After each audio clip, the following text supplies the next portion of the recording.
sa ano. So guys, kasama natin si Tatay Jun. Ayan. Saka si JH Coco. Bibigyan natin ng bola si Tatay Jun kasi wala na siyang magamit sa dayo. Ayan. Isayo. Wala akong pang isayo. Kaya Naiwan daw sa Iloilo. ngayon nabutas. Nabutas. So ayan, bibigyan natin siya. Oh, dito rin si Tatay Ben. Oh. Diyan mami. Wala ako. Eh, may yun. Bago ah. Yan guys. Yan. Sa mga ball collectors dyan, alam nyo kung gaano ka maganda to.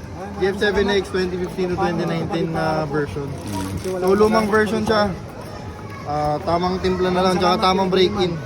Yan. Lagi man. Ayun tayo, matagal na siya kasi siyang nakastock. Okay lang. Maraming salamat. May gagamitin naman ako. Yan. Abangan nyo si Tatay John sa mga susunod na tayo. Ito sa Ito pa. UG's. Naka-orange. Maraming salamat. Yan. Yan, abangan natin si Tatay John. Lalaban ng shooting, mga senior pataas. Isayo. Pili na lang ito dalawa. Yan. Maraming salamat. Okay, good luck tayo, good luck. Baka si Tatay Peace Jun, bomb, peace bomb, peace bomb. Peace bomb, peace bomb. Yan, abangan natin yan si Tatay John sa mga laban. Mag-e-ensayo lang muna. Sinasabi ko tayo.